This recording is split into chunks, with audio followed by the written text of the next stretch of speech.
બાર મરણિયા બ્રહ્મસૃષ્ટિ જેનું નામ લઈએ ને તોય આપણે પાવન થઈ જઈએ. જે ઝઝૂમી રહ્યા હતા ધર્મને કારણે, એ બાર બ્રહ્મ સૃષ્ટિમાં એક પોરબંદરના લાલદાસજી મહારાજ હતા. દિલ્હીના શેખ બદલ હતા, દિલ્હીના કાયમુલ્લા હતા, સુરતના ભીમજીભાઈ હતા, ખંભાતના સોમજીભાઈ હતા, સુરતના નાગજીભાઈ હતા, બુંદેલખંડના ખીમજીભાઈ હતા, દિલ્હીના દયારામ હતા, ઠઠ્ઠાનગર એટલે અત્યારનું કરાચી એના ચિંતામણી હતા, અને બનારસના ચંચળદાસ હતા. પછી દિલ્હીના ગંગાદાસ અને દાસભાઈ હતા. આમ બાર વરણિયા બ્રહ્મ સૃષ્ટિ ધર્મને ખાતર પ્રાણને હોડમાં મૂકી દઈને મેદાને પડેલા હતા.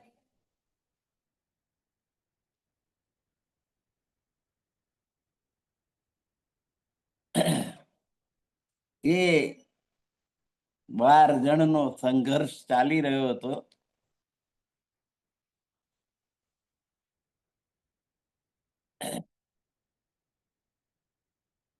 તેઓ મસ્જિદમાં જઈને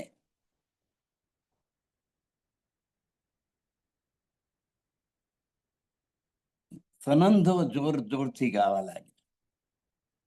સાંભળીને તેનો ઇમામ હતો, મસ્જિદનો વડો ઉપરી, એ ઉતરી આવે કે આ તમે શું ગાઈ રહ્યા છો? કે અમારો સંદેશો બાદશાહને પહોંચાડવું છે. તેણે ઔરંગઝેબ સાથે મુલાકાત કરાવી દીધી. ઔરંગઝેબે એમની વાત સાંભળીને એને કઈ સમજ પડી નહીં. એટલે આવા મોટા માણસ મગજ બગાડે નહીં કશાય માટે, રાજકારણમાં ડૂબેલા હોય એટલે અધ્યાત્મની વાત વિશે વિચાર કરવાનો એમને ટાઈમ ના હોય. એમણે કાજીને સોંપી દીધા. કાજી એટલે ન્યાયાધીશ, કે એ નવરો છે બેઠો બેઠો, એ આ લોકોને સમજશે, સાંભળશે. કાજી સાથે વાર્તાલાપ આ 12 મરણિયાઓએ કર્યો, જેમના નામ આપણે જોઈ ગયા. જેમાં લાલદાસજી પણ હતા.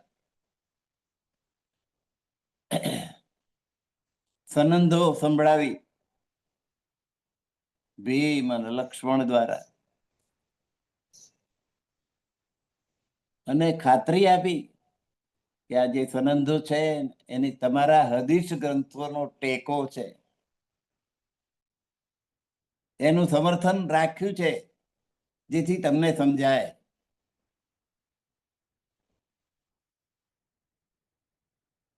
શેખ ઇસ્લામ કાજીએ બાદશાહને મળીને સમજાવ્યું કે આ લોકો સાથે તમારે સમય બગાડવાની જરૂર નથી.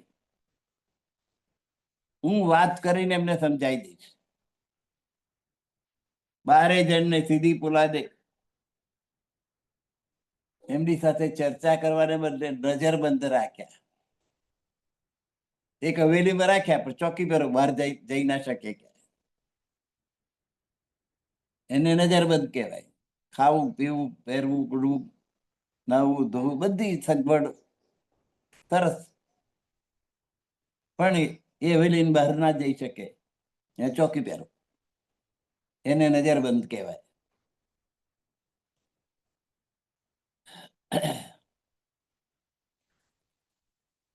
પછી ત્યાંથી કાજીને ઘેર હવેલીમાં લઈ ગયા.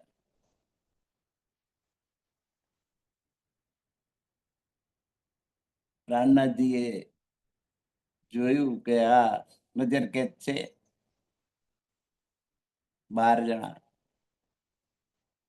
એટલે એમને દિલાસો આપવો જોઈએ. એટલે પ્રાણનાથજી છોટી પત્રી અને બડી પત્રી એમ કરીને 2 પત્રો લખ્યા. નાનો પત્ર, છોટી પત્રી, ને લંબાણથી જે લખ્યું તે બડી પત્રી. એમને દિલાસો આપ્યો, હિંમત ના હારતા. આ 12 બ્રહ્મ સૃષ્ટિનો સંઘર્ષ દિલ્હીમાં ચાલતો હતો. સ્વામીજી તે વખતે, સ્વામી શ્રી પ્રાણનાથજી કામા પહાડીમાં, ત્યાંથી એ આમેર શહેરમાં આવ્યા. એની નજીકમાં આમેર છે, તેના રાજાને મળ્યા. જો આ પ્રાણનાથજી કોઈ હાલી મવાલીને મળતા નથી, મોટા મોટા રાજાઓને પકડે છે કે તમે દિલ્હીના શહેનશાહ ઔરંગઝેબનો સામનો કરો, એની સામે યુદ્ધ પકારો. ઔરંગઝેબ સામે યુદ્ધ કરવાનું કહ્યું, કોઈ રાજા તૈયાર થતો નથી. 586 રજવાડ, બધા એકબીજા સાથે લડે, પણ ઔરંગઝેબ દિલ્હીનો બાદશાહ, એની પાસે લશ્કર બહુ મોટું, એની સામે લડવાની હિંમત કોઈ નામ નહીં.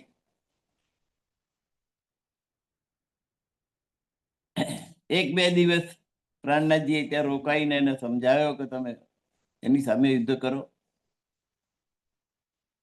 પણ એને સ્વીકાર્યું નહીં કે હું બહુ, મારું પાસે લશ્કર ખૂબ નાનું, દિલ્હીના બાદશાહ, એની સામે હું ક્યાં લડવા જઉં? સિંહ સામે બકરી કેવી રીતે જાય? પછી તો સાંગાનેર ગયા. સુંદર સાથે પહેલેથી મોકલી દીધો, એમની સાથે, પ્રાણનાથજીની સાથે જાગ્રત થયેલો સુંદર સાથે એમની સાથે સાથે ઘર બહાર છોડીને ઉભા મૂકીને ચાલે નીકળેલા. એ સાંગાનેર, હવે ઉદયપુર થી મુકુંદાસજી સાંગાનેર આવ્યા. સાથીઓમાં જ્ઞાનની ખૂબ ચર્ચા થઈ. દિલ્હીમાં જે ઘટનાઓ ઘટી એનાથી વાકેફ થયા. હવે એ સાંગાનેર આવ્યા ત્યારે શ્રીજી ગયા આમેર. પ્રાણનાથજી સાંગાનેર ગયા છે એમ જાણીને આ મુકુંદાસજી પાછા સાંગાનેર જવા માટે રવાના થયા. રસ્તામાં શેખ બદલ મળ્યા. હવે 2 જણ થયા. રસ્તો સારો કપાય, વાતચીત થાય, ત્યારે રસ્તામાં લૂંટારા મળ્યા. તે વખત આ લૂંટારાનો બહુ ત્રાસ. અત્યારે જેવું નહીં, અત્યારે તો અહીંથી દિલ્હી જાવ તો રસ્તામાં ક્યાં લૂંટારો ના મળે. તમને છેતરી જાય એવી વાત જુદી છે, પણ મારી જોડીને તમારી પાસે જે હોય તે લઈ લે, એવા લૂંટારા અત્યારે નથી. રસ્તામાં શેખ બદલ સાથે થયા અને આ લૂંટારા મળ્યા, માર ખાધો, જેમ તેમ કરીને ભાગી છૂટ્યા. ઉદયપુર તરફ નો રસ્તો પકડાઈ ગયો. રસ્તામાં એક નાનકડું ગામ હતું. ચાલો જવા દો, કઈક ગામમાંથી મદદ મળે. ભૂખ્યા અંતર છે, શું હતું એમની પાસે?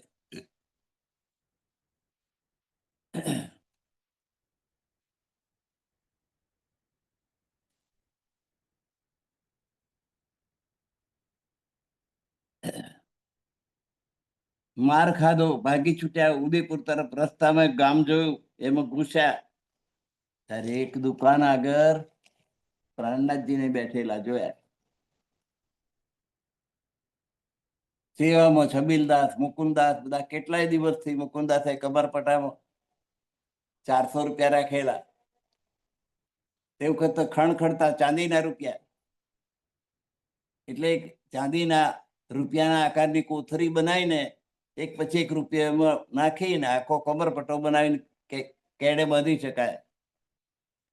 હવે ઉદયપુરની આજુબાજુ જરગાપંથી લોકો રહે. જરગાપંથ એક એવો પંથ કે જેમાં આનંદની અનુભૂતિને જ પરમાત્મા ગણી લેવામાં આવતા. એમને એમની જાગણી કરવાનો આદેશ મળ્યો. મુકુંદાસ, મુલુકચંદ ઉદયપુર તરફ રસ્તામાં ભીલ લોકો મળ્યા. જેમ તેમ બચ્યા. ઉદયપુરમાં લાધુ મસાની ત્યાં આશરો, સ્વામીજીને પણ ત્યાં બોલાવી લીધા. ખંભાતથી વનમાળીદાસ રામભાઈ ગોદાવરી સાથે આગ્રાથી બાઈજુ તથા સાથને તેડાવી લીધા. લાધુ મસાની એક હવેલી આપી, એમાં દરરોજ સત્સંગ થવા લાગ્યો. પ્રાણનાથજી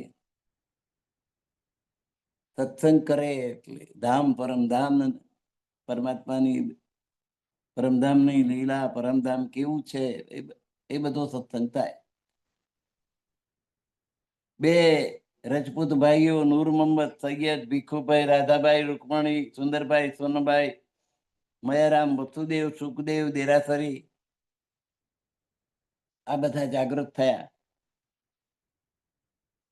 12 બ્રહ્મ સૃષ્ટિનો પત્ર કે આપણી વાત ઉપર ઔરંગઝેબ જવાબ વિશ્વાસ રાખતો નથી, તે દંડા વગર માનવાનો નથી. એટલે શ્રીજી એમને કાગળ લખ્યો કે તમે ઉદયપુર આવી જાઓ, હવે તમે સંઘર્ષ ના કરશો. જાણી ગયા કે આ ઔરંગઝેબની સામે કેવી રીતે લડવાનું. શેખ ઇસ્લામ પાસે રજા લીધી. બાદશાહે 100 રૂપિયા આપીને વિદાય આપી કે આ અમની સાથે વાદ વિવાદ કરવો ના કરતો 100 આપીને છૂટી જાઓ. વેસ્ટ પટ્ટો કરે ઉદયપુરમાં આવીને ધર્મ ચર્ચાથી ઘણા સુંદર સાથની જાગણી થઈ ઉદયપુરમાં. ઉદયપુરના રાજા આગળ પ્રાણનાથજીની પ્રશંસા થઈ અને નિંદા થઈ. બ્રાહ્મણોએ નિંદા કરી, બીજા સુંદર સાથે પ્રશંસા કરી કે બહુ સરસ સત્સંગ થાય છે. પણ પેલા કર્મકાંડ ની વાત નો છેદ ઉડી જાય એટલે બ્રાહ્મણોનો વિરોધ થાય કે આ તો જો આવી પરમધામની વાતો કરશે ને જો બધા સ્વીકારી લેશે તો આપણું ઓમ સ્વાહા બંધ થઈ જશે. પછી આપણે પેટીઓ રડવાનું કઈથી? એટલે એમણે વિરોધ કર્યો, નિંદા કરી. રાજાએ જોયું કે આ લોકો, બીજા બધા લોકો પ્રશંસા કરે છે અને આ બ્રાહ્મણો વિરોધ કરે તો સાચું શું એ જાણવા પંડિતોને મોકલ્યા. એમણે આ અક્ષર થી પાર પરમધામની વાત દાખલા દલીલો સાથે, શાસ્ત્રોના પ્રમાણ સાથે, ગીતામાં કહ્યું અક્ષર સર્વાણી ભૂતાની કુટસ્થો અક્ષરો ઉચ્યતે ઉત્તમ પુરુષ અન્ય પરમાત્મા એ ઉદાહરણ. તો ભાઈ એને કેવી રીતે કાપી શકાય? ગીતાની વાત, ગીતાનો શ્લોક આપીને સમજાવે. આ વાત સાંભળીને પંડિતોએ વિચાર્યું કે જો રાજા અમની વાત સાંભળશે તો આપણી છૂટી થઈ જશે. આપણે તો ઓમ સ્વાહા સિવાય કશું કર્યું નથી. એટલે ખોટો અભિપ્રાય આલ્યો કે આ પ્રાણનાથ નામના જે સંત અહીંયા આવ્યા છે એમને એક કલાક અહીં રહેવા દેવા જેવા નથી. પંડિતો પ્રાણનાથજીની પરીક્ષા કરવા નીકળ્યા. સ્વામીજીને ભાગવતના 42 પ્રશ્નો પૂછ્યા એટલે જવાબ કશો આપ્યો નહીં. એ પ્રશ્નો આપણે આગળ જોઈ ગયા. એ પ્રશ્નોનો જવાબ એ શું આપી શકે? જેને પરમધામનું જ્ઞાન હોય એ જ એનો જવાબ કરી શકે. હા, તો બ્રહ્માજીના વંશજો, બ્રાહ્મણો એટલે બ્રહ્માજીના વંશજો. હું બ્રાહ્મણ છું તો કહું છું કે બ્રહ્માજી પહેલી ગર્ભસ્તુતિ કરી. કૃષ્ણજીના જન્મ થતા પહેલા પ્રાર્થના કરી કે આ મહાન વિભૂતિ દેવકીજીના ગર્ભમાં છે. અને પછી પરીક્ષા કરવા નીકળ્યા કે ખરેખર પૂર્ણ પરમાત્માનો અવતાર છે કે કેમ. ગોવરિયા લઈ ગયા હંતાડી દીધા, પછી વાછાડો લઈ જઈને હંતાડી દીધા. પરીક્ષા કરવા નીકળ્યા. બ્રાહ્મણોનું કામ આવું.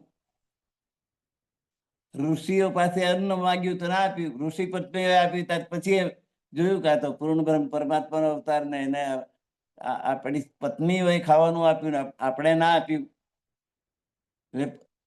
આ પાવન થઈ ગઈ. એના પગે પડ્યા. ભૃગુ ઋષિ ઉઠ્યા તો વિષ્ણુ ભગવાનના છાતીમાં જઈને લાત મારી. પરીક્ષા કરવા.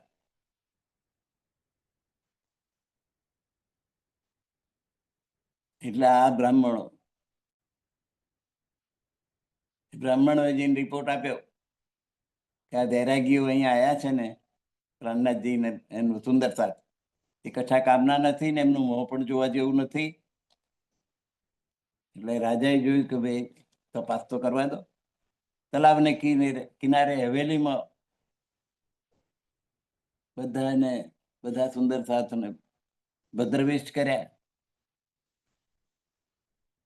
કોઈ ઊંચી ટોપી, કોઈ લીલી પહેરે, કોઈ પાટલું ને કોઈ ધોતિયું ને કઈ જાત જાતનું બધું પહેરીને બધા જેટલા સુંદર સાથ જાગૃત થયા, બધા પોતપોતાનો જુદો જુદો પહેરવેશ. એટલે એવું પચરંગી ટોરું ભેગું થયેલું. એટલે પ્રાણનાથજીએ બધાને ભદ્ર સફેદ કપડા પહેરાવી દીધા, એક સરખા. એટલે પોતપોતાનો પાસે જે કઈ માલસ બાબતો ગરીબો વેચાઈ દીધું. આપણે સંન્યાસી, આપણે પૈસા રખાય નહીં આપણી પાસે. કોઈની પાસે સોનાનો, કોઈની પાસે ચાંદીના ઘરેણા હતા, પૈસા હતા, બધું રોએ ધોએ રાજી ભયે નાચ કૂદ હુએ ખુશાલ, કે હવે આપણે બધા સરખા થઈ ગયા. કાઢે અવગુણો પને. આ બધાનો લોભ ને મોહ રાખેલો એ અવગુણો હતા, એ પોતાના અવગુણો દૂર કર્યા. જય જબરાઈલ સંઘાલ. અને પછી જબરાઈલ જોશ ધનિકા, એક પ્રકારનો જોશ આવ્યો. અમે પ્રાણનાથજીની સાથે છીએ. ઘણા સુંદર સાથ અહીં આવીને મળ્યા. દયારામ, ચંચળદાસ, ગંગારામ, બનારસી, મોહન, ચતુર્ભુજ, ઇનાયત ખાન, મુરાદ, અબ્દુલ નબી, અલાત યાર, ઇલિયાસ, ઉસ્માન, હસન, અહમદ, અવ્વલ. એક દિવસ રાણાએ આવીને છુપાવીશે જોયું કે આ સત્સંગમાં શું કરે છે, આ બ્રાહ્મણો ફરિયાદ કરે છે, એવું કંઈક છે. તો એમણે રાસલીલાના કીર્તનો સાંભળ્યા. રાસલીલા, કૃષ્ણજીની રાસલીલા, એનું વર્ણન કરતા ભજનો. હે બ્રહ્મ સૃષ્ટિ, આ તલાવની લીલાને યાદ કરો તો જે કોસર પરમધામમાં જે છે, જેમાં ટાપુ મહેલ છે, અને ત્યાં આપણે જે લીલા કરીએ છીએ, પરમધામની અંદર જે આનંદ છે, જે સુખ છે, એને યાદ કરો. આપણે કોણ છીએ? આપણે પરમધામના છીએ. આપણે આ માયાના જીવ નથી. એવો જે પ્રબોધ કરેલો એ એમણે સાંભળ્યો. બાદશાહે ઉદયપુરના રાણા પર ચડાઈ કરી. ઔરંગઝેબે અને સંદેશો મોકલાયો કે તમે મુસલમાન થઈ જાઓ, ઇસ્લામ ધર્મ સ્વીકારો, તો તમને 5 પરગણા તમને રાજ્ય કરવા માટે આપું, નહીં તો આખું રાજ્ય તમારું હું લઈ લઈશ. પ્રાણનાથજીએ રાણા રાજસિંહને કહ્યું, ગભરાશો નહીં. પ્રાણનાથજી રાજાને દિલાસો આપ્યો, તમે ગભરાશો નહીં, ઔરંગઝેબને હું પહોંચી વળીશ. પંડિતો તો નિંદા કરવા માટે જ બેઠેલા હતા, પ્રાણનાથજીનો વિરોધી, કે જો આ તમને કેવું ભરવે છે, તમને ઔરંગઝેબની સામે ચડાવે છે, એટલે આપણો વિનાશ જ નોતરી રહ્યા છે. અમને તો આ રાજ્યમાં ઉભર ના રહ્યો, કાઢી મૂકો અથવા લૂંટી લો. રાણાએ છેવટે સંદેશો મોકલ્યો કે ઔરંગઝેબ ચડાઈ કરી રહ્યો છે, અમે તમારી રક્ષા નહીં કરી શકીએ, એટલે અમારી આબરૂ જાય માટે થોડાક દિવસ માટે ઉદયપુર છોડી અને બીજે કંઈક જતા રહો.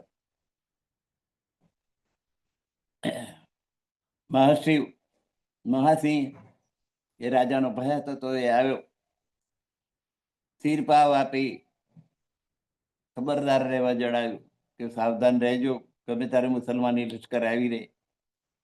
તમામ સુંદર સાથે નિર્ગુણ વેશ ધારણ કર્યો, સફેદ કપડા પહેર્યા.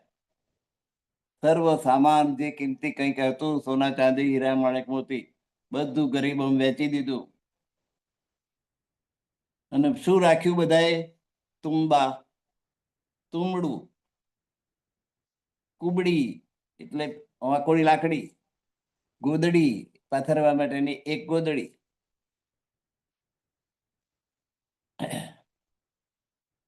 તો બધો કિંમતી સામાન ગરીબોને વેચી દીધો, ઓળખીતા માલ દીધો, અને આવા સાદો વેશ ધારણ કરીને બધાએ પ્રસ્થાન કર્યું. એમને કોણ લૂંટે? લૂંટવા જેવું શું રહ્યું એમની પાસે? કશું રહેવા ના દીધું. ઉદયપુરમાં ખૂબ જાગણી થઈ, ઘણા સુંદર સાથ જાગૃત થયા. એમના નામનું લિસ્ટ બહુ લાંબુ છે, છતાં એમના નામ સાંભળવાથી આપણા કાન પવિત્ર થાય. લાધુ મથાની, અમરાજી, દેવજી, હરસુંદર, મંગલજી, ગિરધર, ગેલાજી, મનાબાઈ, હિંમતભાઈ, કેશવ, બેનીદાસ, શોભા, ભીમા, ભોગી, વીરજી, પ્રેમદાસ, જગન્નાથ, લક્ષ્મીદાસ, નારાયણ, વાસુદેવ,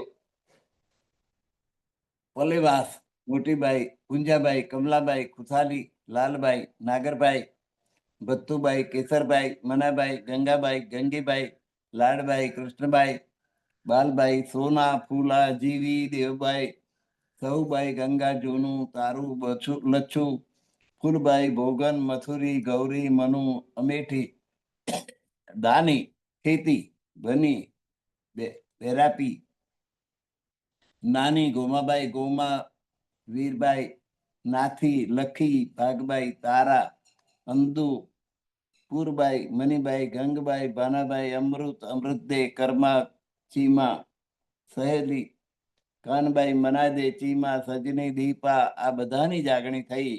ઔરંગઝેબની લડાઈ ચડાઈ સમયે પ્રાણનાથજી ઉદયપુરથી રામપુર આવ્યા. ઉદયપુર છોડી દીધું. ઉદયપુરના રાણાએ પ્રાર્થના કરી કે અમે તો રક્ષણ નહીં કરી શકીએ, એટલે ઉદયપુર છોડીને કંઈક દૂર જતા રહો. ત્યાં દુધલાઈ ગામમાં પુરણદાસને ત્યાં ડેરા નાખ્યા. ઉદયપુરની નજીક દુધલાઈ ગામ, ત્યાં પુરણદાસને ત્યાં ડેરા નાખ્યા. એટલે જે સુંદર સાથ જાગૃત થયો, પોતાની ઘેર બધાને બોલાવે ને જમવાની વ્યવસ્થા કરે, એટલે ડેરા નાખ્યા. દુધલાઈ થી પછી મંદસોર ગયા. ત્યાં હરિપ્રસાદને ત્યાં ઉતારો થયો. મુસલમાનોના ત્રાસને બીકે ઉદયપુરની પ્રજા અને જાગૃત થયેલા સુંદર સાથ આ ચડાઈ થશે એટલે બધું લૂંટી લેશે ને મારી નાખશે આપણને, એ બીકથી પહાડો તરફ ભાગ્યા. પહાડો ને ખીણો ને જંગલોમાં ત્યાં ભૂખ્યા તરસ્યા, પહાડોમાં ખૂબ બેહાલ થયા. ત્યારે એમનું દુઃખ દૂર કરવા પ્રાણનાથજીએ 6 પદોમાં પ્રાર્થના કરી અને તેમના દુઃખનું નિવારણ કર્યું. એ 6 પદો સમય મળશે ત્યારે હું તમને સંભળાવીશ. આપણા ગોટાની અંદર એ 6 વિરહના પદો છે. પછી ત્યાંથી મંદસોર ગયા.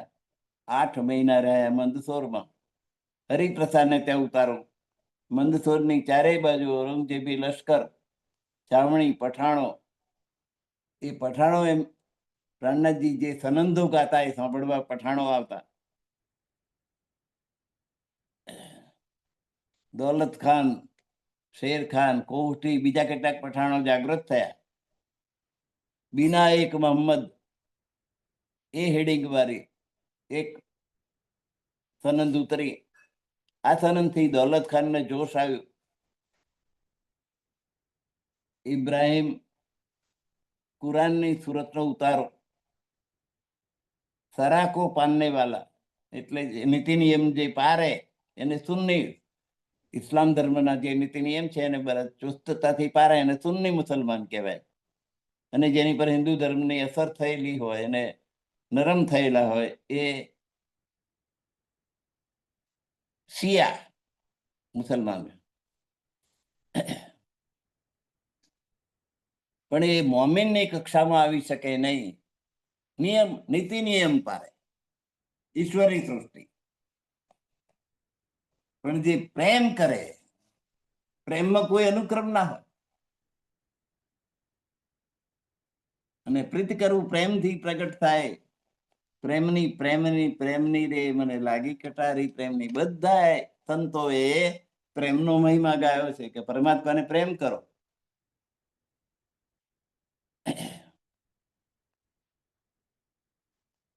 એટલે એ મોમીન એટલે બ્રહ્મ સૃષ્ટિ એને મોમીન કહેવાય. એ બ્રહ્મ સૃષ્ટિની કક્ષા બનાવે. બ્રહ્મ સૃષ્ટિ તો માત્ર પ્રેમનો આધાર રાખે. તેને ઇબ્રાહિમ સમજી શક્યો નહીં એ મોમીન કોને કહેવાય. પ્રાણનાથજી એનો બાતુની અર્થ અંદરનો ગર્ભિતાર્થ સમજાયો. 16, 17, 18, 19 સિપારા કુરાનના પ્રકરણો એની ઉપર પ્રાણનાથજીએ વિચારણા કરી. 30મા સિપારાની 36મી સુરત ઉતારી. અલીફ લામ મીમ.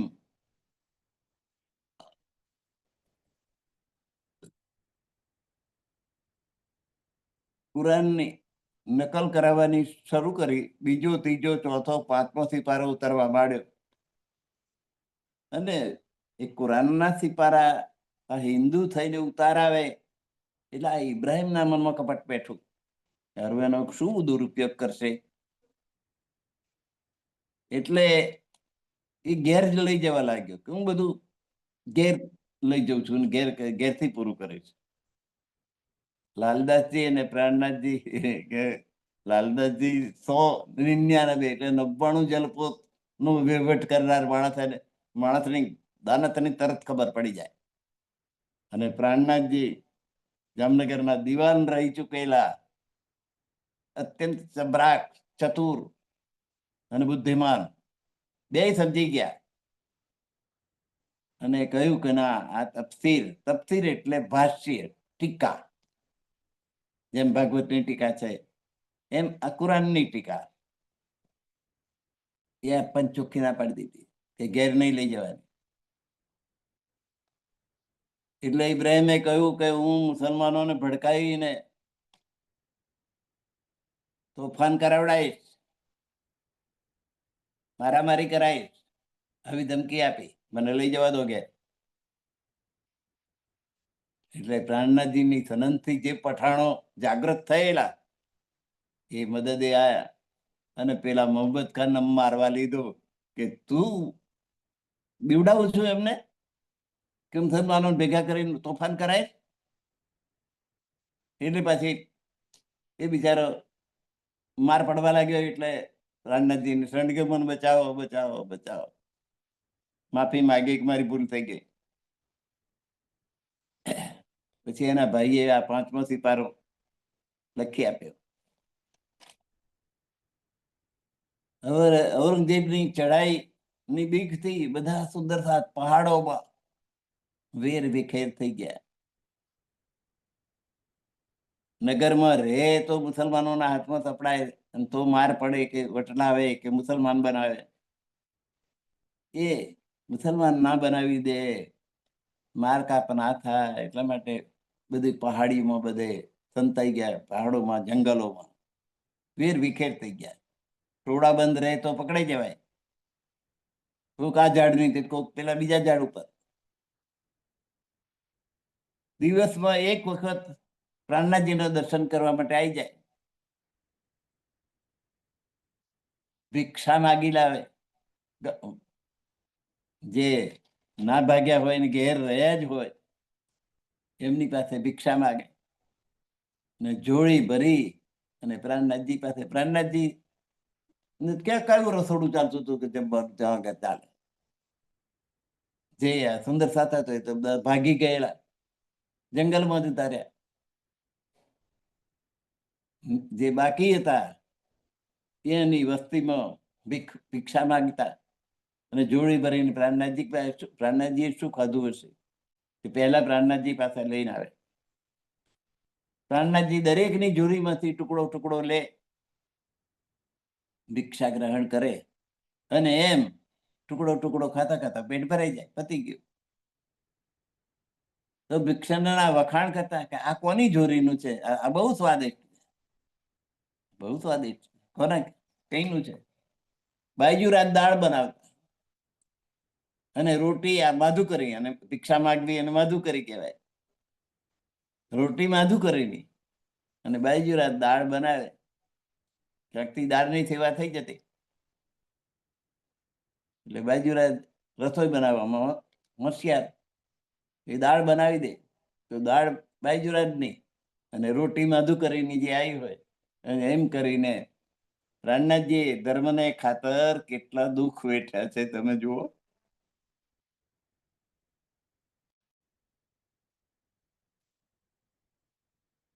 ત્રિપન્નાજી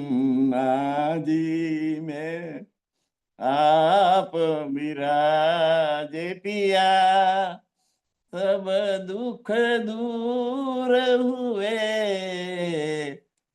जब तेरा दर्श किया. પન્નાજી સુધી એમના દર્શન કરવા કેમ લાંબા થઈ જાય છીએ આપણે. હા, પ્રાણનાથજી ધર્મને ખાતર આ બધા દુઃખ સહન કે કોઈ નિજી સ્વાર્થ છે એમને? કોઈ એમને જે પરમધામનું જ્ઞાન થયું, ધણી દેવતેન્દ્રજી પાસેથી જે પરમધામની ચાવી મળી અને જે તારતમ જ્ઞાન મળ્યું, એનો પ્રચાર પ્રસાર થાય અને પરમધામથી આ મોહમાયા જોવા ઉતરેલી 12,000 બ્રહ્માંગનાઓ પાછી પોતાને ઠામ પહોંચી જાય, આ એક જ મકસદ. એને માટે આટલા દુઃખો સહન કર્યા. અને છેલ્લે ફરતા ફરતા ફરતા ફરતા જામનગર થી નીકળ્યા સુરત, સુરત થી આખી ધર્મયાત્રા, બધે ધર્મ પ્રચાર યાત્રા છે, પન્નાજી સુધી પહોંચી અને ત્યાં સમાધિસ્થ થયા. પ્રાણનાથજી ધામ ચાલી ગયા એવું કહી શકાય એમ નથી, કોઈ પુરાવો નથી. એમણે એક વખત સમાધિ લીધી તો છત્રસાલ મહારાજ કટારી ભોંકીને મરવા તૈયાર થયા. ત્યારે કહ્યું, એ જાગૃત થયા, હાથ પકડી લીધો અને કહ્યું કે મારી પાછળ, મારા પછી હવે આ ધર્મના પ્રચાર પ્રસારની જવાબદારી હું તને સોંપું છું. તું ક્યાં મરવા તૈયાર થાય? હવે હું ફરી સમાધિ લઉં તારે મારા સમાધિસ્થ દેહને અત્યારે જે ગુમ્મટજી મંદિરની જે સેવા છે એની બરાબર નીચે એક હિંચકો છે, એ હિંચકા ઉપર પધરાવી દેજો. અને જે સમાધિસ્થ થઈ જાય એની ઉંમરની ગણતરી બંધ થઈ જાય. હજારો વર્ષ સુધી સમાધિમાં રહી શક્યા છે. હજાર વર્ષ ઋષિ મુનિઓએ સમાધિ લગાવેલી. એમ પ્રાણનાથજીએ પણ સમાધિ લગાવેલી છે. હજૂર છે પન્નામાં, એટલે આપણે પન્નાની જાત્રાએ જઈએ કે પ્રાણનાથજી ત્યાં છે, એમના દર્શને આપણે જઈએ. એટલે બાઈજુ રાજ દાળ બનાવે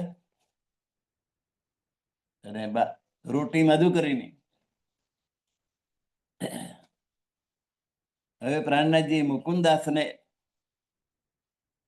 કહ્યું કે તમે નજીકમાં ઔરંગાબાદ છે, એનો રાજા છે ભાવસિંહ, એને જાગૃત કરો. કોઈક રાજા જાગૃત થાય ને તો પ્રચાર આપણો જલ્દી ઝડપથી થાય. મુકુંદાસ ભાવસિંહને મળ્યા. સ્વામીજીને બોલાવવા પત્ર લખ્યો. ભાવશ્રીએ કહ્યું કે સ્વામીજીને બોલાવો. એટલે મંદસુરથી ઔરંગાબાદ જવાની પ્રાણનાથજીએ પોતાના રસાલા સાથે તૈયારી કરી. એટલે મંદસુરથી સીતામઉ, ત્યાંથી ઉજ્જૈન, પગપાળા ચાલવાનું. ક્યાં ઊંટ કે ઘોડા કે હાથી કશું હતું નહીં. ત્યાંથી ઉજ્જૈન 28 દિવસે તો ઉજ્જૈન આવ્યું. ભાદરવા સુદ છઠ ધનબાઈ ને ત્યારે ભગવાન ચૌધરી જાગૃત થયા, સત્સંગ ચાલુ. એમણે ઉત્સવ કર્યો. એટલે આખા સુંદર સાતના સમુદાયને જમાડે, ભજન કીર્તન થાય, સત્સંગ થાય, એ ઉત્સવ. બાબુજી પુત્ર નાનજી, ભગવાનજીનો પુત્ર બુલાજી, કાનજીભાઈ ધનબાઈનો દીકરો દામોદર, લાલજી, બુલાજી, કાનજી, બેનીબાઈ બધા જાગ્યા. આ બધા સુંદર સાથ જાગૃત થયા. લાલજીએ પાછો ઉત્સવ કર્યો. મોહનને ઘેર ઉત્સવ થયો. જોશીરામ, ધનજી એ જાગૃત થયા. કાનજીએ પાછી રસોઈ આપી. ખૂબ પ્રેમ દેખાડ્યો, પણ જાગૃત થયો નહીં. બધાને દેખા દે કે આ બધા અણે કર્યો, અને જેનો આપણે નહીં જમાડીએ ખરાબ દેખાશે. એટલે બધાને બોલાવીને ઉત્સવ કર્યો, રસોઈ આપી, બધાને જમાડ્યા સુંદર સાથને. ખૂબ પ્રેમ દેખાડ્યો, પણ એ અંદરથી જાગૃત થયો નહીં.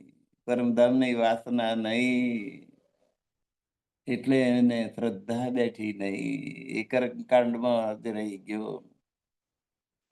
4 પગથિયા છે કર્મકાંડ. કર્મકાંડ નકામો છે નહીં, કર્મકાંડ તો ખરો, પણ એટલું એક જ પકડી બેસી રહ્યો તો પછી મંજિલે ના જ પહોંચી શકાય. પછી ઉપાસનાકાંડ, પછી જ્ઞાનકાંડ, અને પછી પ્રેમ ભક્તિ કાંડ, પ્રેમ લક્ષણા ભક્તિ. પેલું પગથિયું પકડીને બેસી રહ્યો તો ઉપર જવાય જ નહીં. કર્મકાંડ જરૂરી, પણ અમુક હદ સુધી. પછી સમજ આવે એટલે ઉપાસના. ઉપાસના પછી જ્ઞાન થઈ જાય. જ્ઞાનથી પણ ના જવાય. જ્ઞાન થયા પછી, જ્ઞાન સાચું જ્ઞાન ત્યારે થાય, ત્યારે ગણાય જ્યારે એમાંથી પ્રેમ ઉત્પન્ન થાય. અને પ્રેમ ઉત્પન્ન થાય ત્યારે પરમાત્માને પામી શકાય, એ સિવાય નહીં. મીરાબાઈએ ગાયું, નરસિંહે ગાયું, બધાએ પ્રેમનું મહત્વ સમજાવ્યું છે. જીવલી, જીવલી કરીને એક બેન હતી, નામ જીવલી. તુચ્છ લાગે. એને રસોઈ કરીને આખા સુંદર સાથને જમાડ્યા. ઉકા, ધનજીને ત્યાં રસોઈ થઈ, બાલબાઈને ત્યાં રસોઈ થઈ, નંદરામે પધરામણી કરી, જમાડ્યા. ભૂધર, ફૂલબાઈને ત્યાં પધરામણી થઈ, રામબાઈ, કાનજી, મુરલી, આનંદ, શ્યામજી, મોહન, શ્યામબાઈ, બધા એને ઘેર એક એક દિવસ જમણવાર થયો, ને ઉત્સવ થયો, ભજન કીર્તન સત્સંગ થયો. જેને ત્યાં જમણવાર, એને ત્યાં ભજન કીર્તન સત્સંગ. એમ કરતા કરતા 23મે દિવસે નવલાઈ પહોંચ્યા.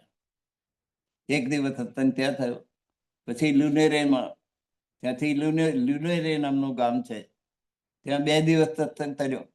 પછી બુઢાનપુર ગયા, ત્યાં 1 દિવસ સત્સંગ થયો. ત્યાર પછી ઔરંગાબાદ આવ્યું. સ્વામીજી ઔરંગાબાદ જતા જતા રસ્તામાં બધે રાત્રિ રોકાણ અને સત્સંગ, રાત્રિ રોકાણ અને સત્સંગ થતો જ જાય. હવે ઔરંગાબાદમાં રાજા નું નામ ભાવસિંહ. ભાવસિંહને ઘેર પહોંચ્યા. મુકુંદાસ, કેશવદાસ, ખીમાઈ, વલ્લભ ભાવસિંહને મળવા ઉપડ્યા. મુકુંદાસ પરમ વિદ્વાન, હિન્દુ ધર્મના વિદ્વાન મુકુંદાસ, અને ઇસ્લામ ધર્મના વિદ્વાન લાલદાસ. આ 2 જમણો ડાબો હાથ. કુરાનની કોઈ બાબત હોય તો લાલદાસને આગળ કરી દેતા, શાસ્ત્રની કોઈ વાત હોય તો મુકુંદાસને આગળ કરતા. શાસ્ત્રમાં પ્રવીણ કેશવદાસ, ખીમાઈ, વલ્લભ, આ બધા ભાવસિંહ, રાજા ભાવસિંહને મળ્યા, મળવા ઉપડ્યા. રસ્તામાં ભાવસિંહનો રાજગુરુ રામદાસ મળ્યો. ભાવસિંહનો ગુરુ હતો એ રામદાસ, એ રસ્તા મળ્યો.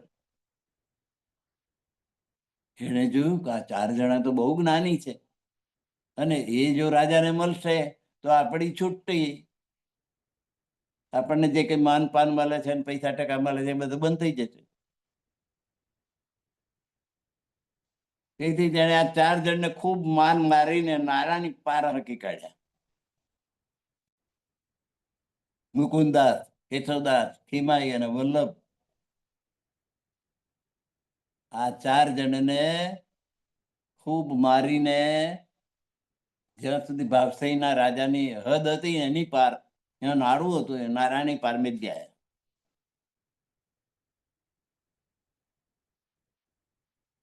મુકુંદાસ તો વિચાર પડે કે માર તો ખાધો,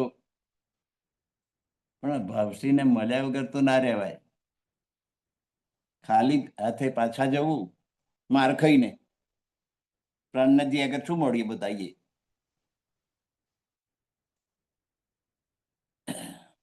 એટલે એમને ગમ્યું નહીં કે આવું માર ખાઈને પાછા જઈએ તો ના ચાલે. એટલે ભિક્ષા માગી ગામમાં ફરીને. 2 રૂપિયાની રેશમી કપડાની એક થેલી બનાવી, એમાં પ્રસાદ, આ 2 રૂપિયામાં બધું થઈ ગયું. અને એમાં ભાગવતના પેલા 40 પ્રશ્ન, કે જો કોઈ મોટા મોટા વિદ્વાનો જેનો જવાબ આપી શકતા નહોતા, એ 40 પ્રશ્ન મૂકી અને રાજા રોજ જે દેવીના દર્શન કરવા આવતો ત્યાં વેશ બદલીને એ લો આ પ્રસાદ એમ કરીને પ્રસાદ આપી દીધો. એમાં પેલા પ્રશ્નો મૂકી દીધા, 40 પ્રશ્ન. રાજાને તો પોતાના વિદ્વાનો ઉપર ભરોસો હોય કે આપણા વિદ્વાનો એનો જવાબ આપશે. રાજાએ પ્રસાદ સાથે પ્રશ્નો જોઈ તે આપનારને દરબારમાં બોલાવ્યા અને એને યોગ્ય ઉતારો આપવાનું રાજાની ઈચ્છા જોઈ. એટલે પેલા રામદાસે કહ્યું કે મારી હવેલી જોડે ઉતારી દઈ. રામદાસે વિરોધ કર્યો કે ના ના, બીજો કોઈ ઉતારો નહીં, મારી હવેલી જોડે એમને ઉતારો આપો. આ તો 2 કૃષ્ણની વાત કરે છે.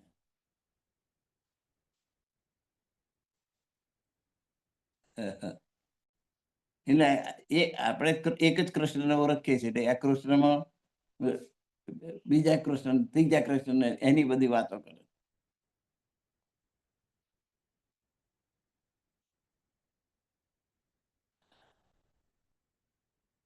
એટલે પછી દરબાર ભરાયો. ભાવસિંહે કહ્યું કે ભાઈ આ મને જે પ્રશ્નો આપ્યા છે એ દરબારમાં હાજર થાય.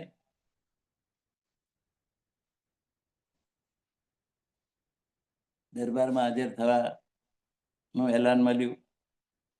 એટલે પેલો રામદાસ ફફડ્યો કે હારો એ તો બહુ જ્ઞાની લોકો છે ને મારી છોટી થઈ જશે, એટલે મારા ઘરની પાસે ઉતારો આપી દઈએ. એટલે એમણે પોતાનો બરડો કાઢીને બતાડ્યો. રામદાસે એમને ઘેર લઈ જઈને સેવા કરવાની વાત કરી. એટલે મુકુંદાસે બરડો બતાડ્યો કે એમણે આમ પહેલો અમારી આ સેવા કરી છે. ખોરો પડેલો, એટલા મારેલા. રાજાએ આ રામદાસને રાજ્યની બહાર, મારા રાજ્યમાં તારો પગલું ના જોઈએ, સહ કુટુંબ કાઢી મૂક્યું. બરડો બતાડ્યો મુકુંદાસે. એટલે વિદ્વાનોની આવી દશા તું કરો મારા રાજ્યમાં? મારા રાજ્યમાં તારું પગલું ના જોઈએ. તારે બીજે જ્યાં જવું હોય તો ત્યાં, પણ અહીં નહીં, મારા રાજ્યમાં નહીં. અને દરબારના પંડિતો હતા, 40 પ્રશ્નો પેલા એનો જવાબ આપવા જણાવ્યું. પંડિતો 80 પ્રશ્ન પૂછ્યા. મુકુંદાસે બીજે દાડે એના જવાબ આપી દીધા. અને મુકુંદાસે એ 40 પ્રશ્નોમાંથી કાઢીને 23 પ્રશ્ન ફરી પૂછ્યા.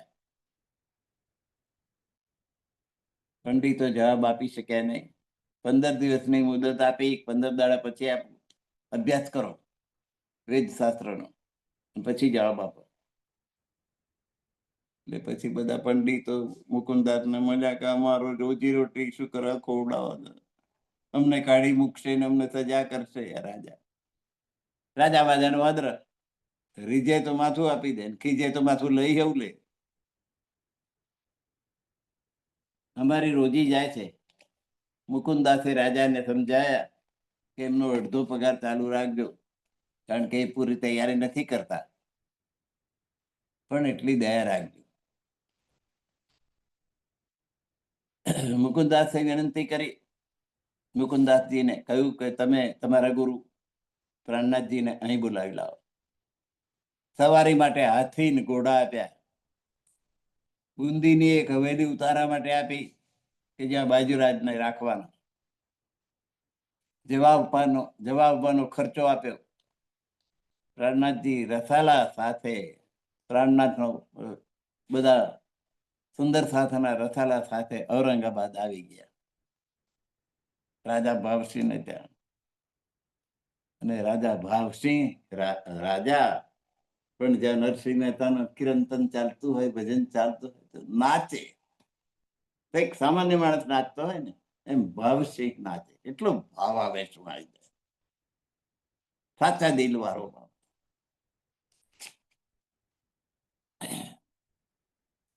ભાવસિંહ હવેલીએ આવી અને પ્રાણનાથજીને પગે લાગ્યો. હવેલીમાં પ્રાણનાથજીને ઉતારો આપ્યો અને પ્રાણનાથજીના દર્શન કરીને ધન્ય ધન્ય થઈ ગયો. સેવા, રસોઈ, ઉત્સવ હવે કશાની કમી ના રહે. પ્રાણનાથજી અને એમની સાથેના બધા સુંદર સાથ, એમના રહેવાનો ઉતારો અને એમની જમણવાર, બધાની જવાબદારી. રાજા તો બધું કરી શકે વ્યવસ્થા. સેવા, રસોઈ, ઉત્સવ. નરસિંહ મહેતાનું ભજન ચાલે ને તો બધા સુંદર સાથ નાચી ઉઠે. તો એની સાથે ભાવસિંહ પણ નાચે. દરરોજ રાસલીલાના કીર્તન ચાલે. રાસની રમઝટમાં મેં ગેલા ગેલા થયા હતા. એક વાર મને મીરા મથુરામાં ગયા. રાસની રમઝટ ચાલતી હોય ને ગમે તે માણસ જો ભાવાવેશમાં આવી જાય તો નાચવા લાગી જાય. નરસિંહ મહેતાના ભજન ગવાય, રાજા ભાવસિંહ પોતે નાચવા લાગે. રાસલીલાના કીર્તન. નરસિંહ મહેતાએ રાસલીલાનું વર્ણન કરેલું છે. એ સાંભળીને ખૂબ રાજી થતો. પણ અહીંયા આગળ તો પ્રાણનાથજી તો વેદ શાસ્ત્રની સાથે સાથે કુરાનને પણ સાથે લેતા. કુરાનની વાત સાંભળતો વિચારમાં પડ્યો. કયામતની વાતની ખરાઈ કરવા ઔરંગાબાદ 4 વિદ્વાન મુલ્લાઓને તે વાત સમજાવવા કહ્યું. જો તે વાત સ્વીકારે તો ઔરંગઝેબ સાથે લડવા તૈયાર છે. દરરોજ 4 મુલ્લાઓ સાથે કયામત કુરાન પર ચર્ચા થવા લાગી. ભટ્ટ ભવાની ઉદયપુરથી આવ્યા. તેમાં મારી પાછું બુદ્ધ ગીતા અને બુદ્ધ સ્તોત્ર લઈને આવ્યા. ઉદયપુરથી અબ્બુલ ખાન દર્શને આવ્યો. જહાન મોહમ્મદ મહીન ખાન જાગૃત થયા. ભટ્ટ ભવાની ભાગવત કથા કરતા. એમને તારતમ જ્ઞાન મળ્યું અને સમજ્યા. ભાગવતના કથાકાર કે જેમ તેમ નહીં. અને તારતમ જ્ઞાનથી બહુ જ ખુશ થઈ ગયા. કથા પછી શ્રીજી જમીને 1.5 પહોર સુઈ જતા. 3:30 વાગે સુંદર સાથે પાછી ચર્ચા કરતા. એક બાજુ લાલદાસજી કુરાનની ચર્ચા કરતા, બીજી બાજુ ભટ્ટ ભવાની ભાગવતની ચર્ચા કરતા, મુકુદાસજી શાસ્ત્રની ચર્ચા કરતા. અને જે કહ્યું ભાગવતમાં એ જ કુરાનમાં કહ્યું. જો પરમાત્મા એક છે, આપણે એને પરમાત્મા કહીએ, પેલા એને ખુદા કે અલ્લાહ.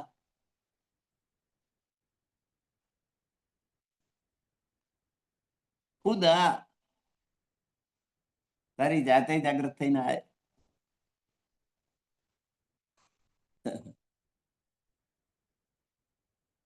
એનું ઉર્દુ ભાષાના શબ્દો છે. કુરાનો ઉર્દુ ભાષાનો. એટલે ભાષા ફેર છે. પરમાત્મા કઈ બદલે જાય? પરમાત્મા એક છે. એમ એક ખુદા માબૂદ. કુરાન પણ એમ કે છે એક જ એક ખુદાને જ પૂજા કરવી જોઈએ, બીજા કોઈની નહીં. અને પરમાત્મા એક છે. માત્ર પરમાત્મા જ પૂજ્ય છે. એમ હિન્દુ ધર્મ પણ કે છે. બે એક જ કે છે પણ ભાષા જુદી. એટલે એના અર્થો સમજ્યા વગર ભાષાને શું વળગે ભૂર, જે રણમાં જીતે તે સુર.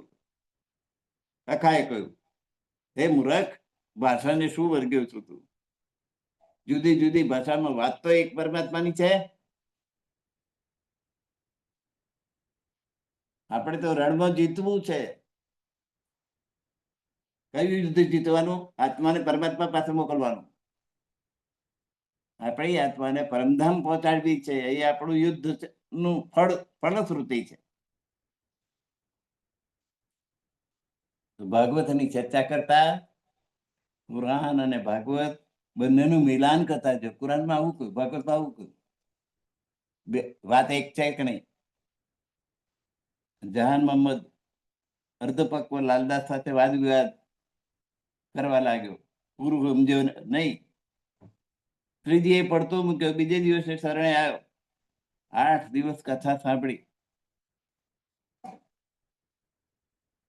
પ્રશ્ન, મળદા કેવી રીતે બેઠા થાય? હવે એનો ભાવાર્થ સમજવાનો હોય. મૂળદા બેઠા થશે એટલે મરેલું એકદમ બેઠું થશે એવું? કબરમાંથી મળદા બેઠા થશે. એટલે આ દેહ છે એ કબર છે. અને એને જયારે જ્ઞાન થાય ત્યારે જાગૃત થયો એમ કહેવાય. આ દેહ છે તો નાશવંત છે, એટલે કબર કબર તમારે. એમાં રહેલો જે આત્મા છે એ જયારે જાગૃત થાય, પરમાત્મા મય થાય, ત્યારે એ જાગૃત થયો કહેવાય. એટલે કબરમાંથી મળતું બેઠું થયું એવો અર્થ એનો થાય.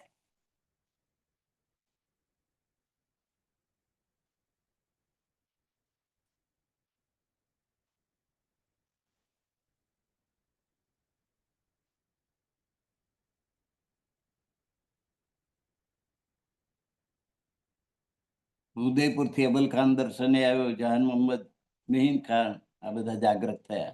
મુસલમાનો પણ જાગૃત થયા. ભટ્ટ ભવાની ભાગવત કથા કરતા એમને તાતમ જ્ઞાન ગમ્યું, મળી ગયું. કથા પછી શ્રીજી દોડ પોર સુઈ જતા. 3:30 વાગે સુંદર સાથ સાથે ચર્ચા કરતા.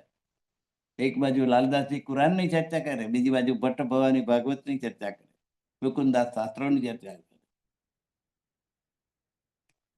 જહાન મોહમ્મદ અર્ધપક્વ લાલદાસ સાથે વાદ વિવાદ કરતો. કાજીએ શ્રીજી એને પડતો મેળ્યો કે અને કશું આકીન જ નથી, વિશ્વાસ પડતો નથી, પણ છોડો એને. બીજે દિવસે જયારે એને પડતો મૂક્યો તાર શરણે આવ્યો, 8 દિવસ કથા સાંભળી. મુર્દે કેવી રીતે કબરમાંથી ઉઠે? શ્રીજીનો જવાબ, મહાકારણમાંથી માંડી 3 તકરાર, વ્રજ રાસ જાગણી, આત્મા શરીર રૂપી કબરમાંથી જાગૃત થાય, એ એનો બાતોની અર્થ. શરીર એ કબર છે, એમાંથી આત્મા જાગૃત થાય એટલે કબરમાંથી મળદું બેઠું થયું એમ ગણવાનું. મોડી રાત સુધી ચર્ચા, સાથ વિદાય, પછી ભોજન, નિદ્રા, સાથ રાસની રામતો ગાય સવાર સુધી. આ રીતે એમની સત્સંગ સભા ચાલતી પ્રાણનાથજીની. 4 મહિના સુધી આ લીલા થઈ. જહાન મોહમ્મદ 40 હદીસો લાવ્યો. ત્રીજી એની પાસે જ અર્થ કરાયા. જહાન મોહમ્મદ મુસલમાન 40 હદીસ ગ્રંથો એમના ઇસ્લામ ધર્મના એ લઈને આવ્યો, એની પાસે જ અર્થ કરાયા. તારતમ જ્ઞાન સમજ્યા એટલે ફટાફટ જવાબ એને આવડવા માંડ્યા.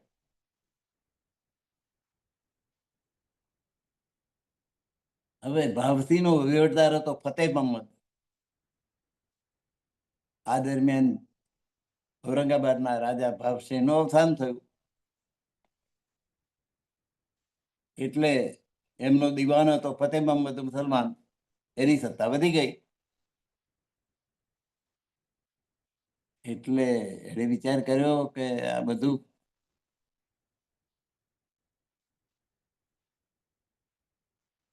જો આ પ્રાણનાથજી વચ્ચે રહેશે ને તો કોક હિન્દુ રાજાને પાછો બેહાડી દેશે, એટલે આ પ્રાણનાથજીનો જ કાંટો કાઢી નાખો. મારવાની કોશિશ કરવા લાગ્યો,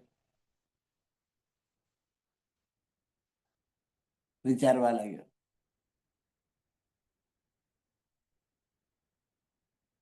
હવે રાણાજી એ જોયું કે આ તો આપણી વાત માનતો તો એ ભાવસિંહ તો ગયો, હવે તો મુસલમાન આવ્યો, એની સત્તા થઈ ગઈ. હવે જે થાય, 6 દિવસ સુધી ત્યાં રહ્યા, સત્સંગ કરવા માંડ્યો.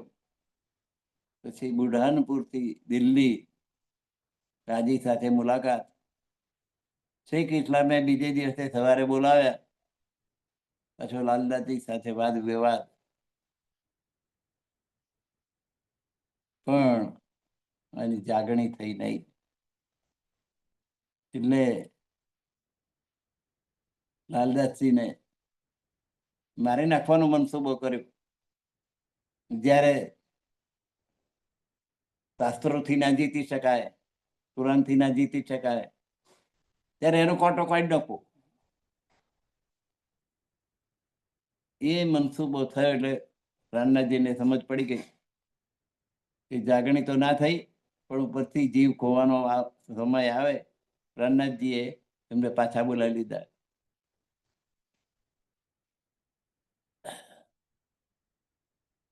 મુખવીને ઘેર, રસૂલ પર શ્રદ્ધા રાખો, રસૂલનો કાયમત સમયે એ કામ આવશે. ત્યાંથી બુઢાનપુરથી આગળ આકોટ, એમાં 4 મહિના સુધી પ્રાણનાથજી રહ્યા અને આકોટમાં ઘણા બધા સુંદર સાથ જાગૃત થયા. હિદાયતુલ્લાહ, અમાનત ખાન, દિવાન બહાદુર ખાન, એ બધાની પર એક રૂપકો આપ્યો. અવ્વલ ખાની જાગૃત થઈ. આકોટના ચૌધરી એ પણ સત્સંગ રસોઈ આપી, પણ જાગૃત થયા નહીં. સર્વ સુંદર સાથને તેડીને 4 વાર જગાડ્યા આકોટના ચૌધરી, પણ પોતે જાગૃત થયો નહીં. બધા જમાડે છે તો આપણે ભાઈ દેખાદેખી.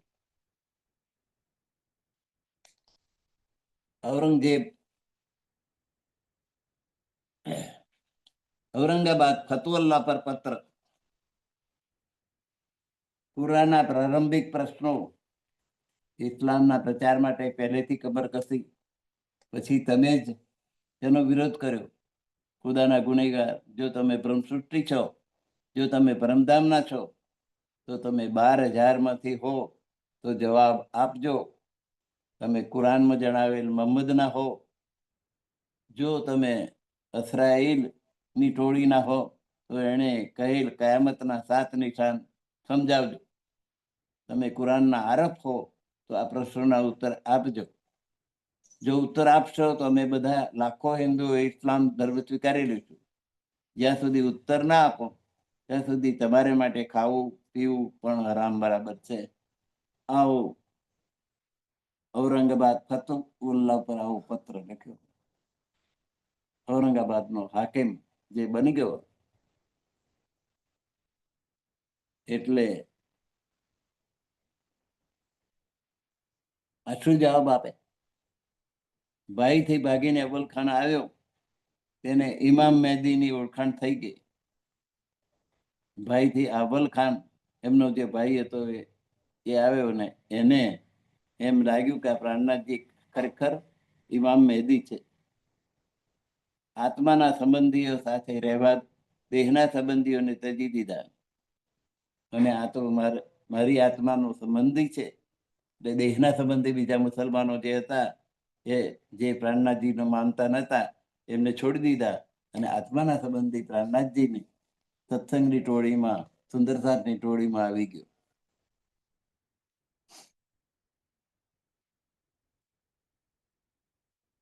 પ્રાણનાથજીએ એને ભાઈથી ખોટા પડવા માટે ના પાડી, એને દિલાસો આપ્યો કે થોડા દિવસ તમે ભાઈઓ સાથે રહો, જ્યારે સ્થાયી ઠેકાણું રહેવાનું મળશે ત્યારે તમને હું બોલાવી લઈશ, અને પછી તમને સારી રીતે જ્ઞાન થશે. વરાડ પરગણામાં હાકીમનો નોકર એક બ્રાહ્મણને કબીર વિશેનો સત્સંગ સાંભળી શરીરનું ભાન જતું રહ્યું, વારંવાર જવાબવા લાગ્યો, તુમ હી હો, તુમ હી હો. તુમ હો તુમ એમ કહેવા લાગ્યો પ્રાણનાથજીની પાછળ. નદીએ ગયો, નદીમાં પડ્યો, લોકોએ બહાર કાઢી ઘેર પહોંચાડી. પાગલ થઈ ગયો પ્રાણનાથજીનું જ્ઞાન સાંભળી. ઉદયપુરનો સુખદેવ બ્રાહ્મણ જાગૃત થયો. ઉદયપુરમાં અહીં 15 દિવસ રહ્યા. એમાં ઝઘડા,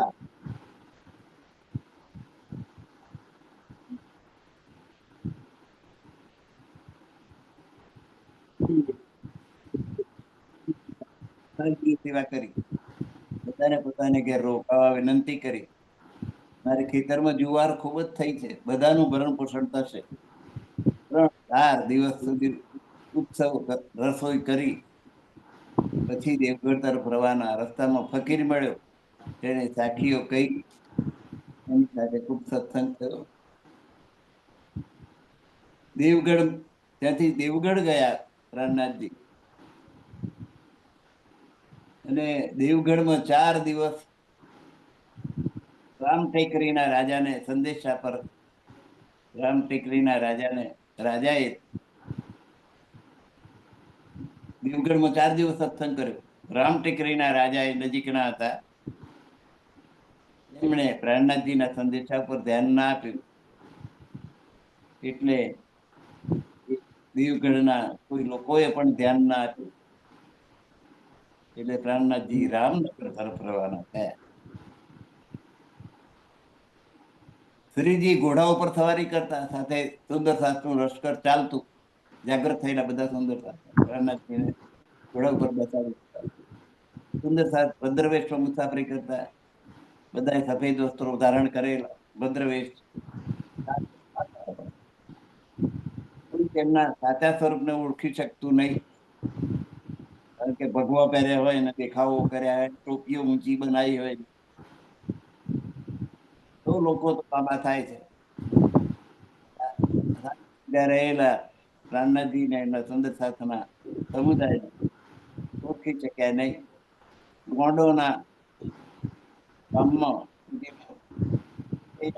ઉચિત માન જળવાયું નહીં.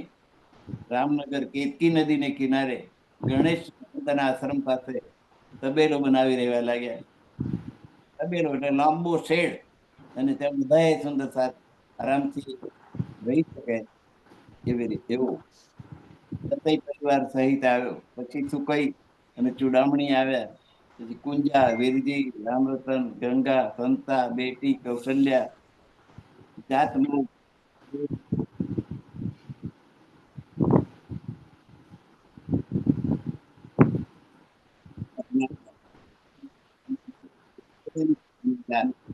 એ બધું સમર્પિત કરતી પ્રાણનાથજીના રસાલા.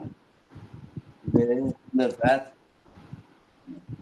હવે ત્યાં જે સુંદર સાથ જાગૃત થયા એનું લિસ્ટ મોટું છે. હવે સમય થઈ ગયો છે, એટલે બાકી રહેલી કથા આવતીકાલે. સાથના ચરણોમાં મારા કોટાન કોટી પ્રણામ. પ્રણામ સુંદર સાથજી.